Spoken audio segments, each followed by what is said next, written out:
I'm Francesca Simon. I'm the author of The Sleeping Army, and at this point, near the very beginning of the book, Freya, my 12-year-old heroine, is wandering around by herself at night in the British Museum in room 40, peering into some of the display cases. And then there it was, resting on an open stand behind the Lewis chess pieces, like an offering.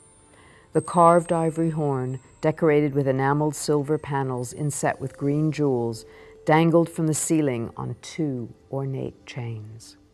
Runic inscriptions circled the wide bell. Freya went over and peered inside. She couldn't see from one end to the other. The curved horn was enormous, bigger than she was.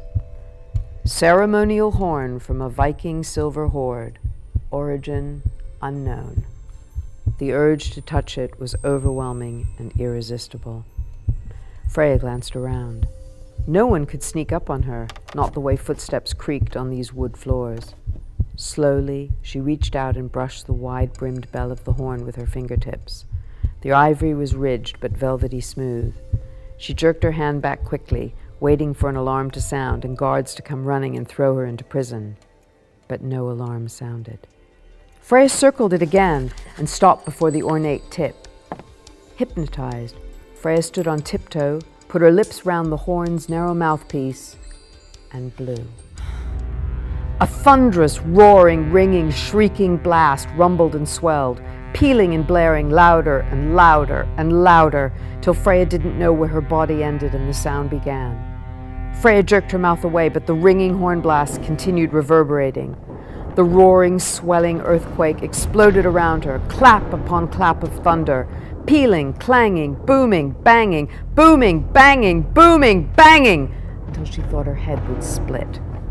She pressed her hands against her ears, but the blasts were inside her now, controlling her heart, her breath, her life's blood. The white carved ceiling and walls cracked, and a gigantic gash zigzagged across the floor. Armor and shields crashed from the walls, while all around her was the sickening sound of smashing pottery and glass. Every alarm in the museum went off. There was a humming in her ears, a feeling as if the moving air was cracking and thinning, then thickening around her. There was an overpowering smell of frost and fur. She felt as if her body were breaking apart. The air hissed and bubbled, splintering into shards of ice.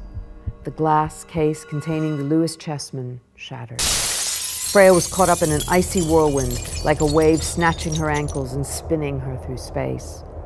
Bob, running into the room shouting her name, glimpsed a queen, a king, a berserk, a riderless horse, and Freya spiraling together through the air, sucked into a vortex of flashing lights. Then they vanished. Freya! He screamed, stumbling as he crunched through the ivory pieces and glass scattered across the floor.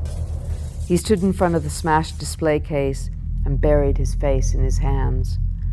Oh gods, he thought. Oh gods, Claire will kill me.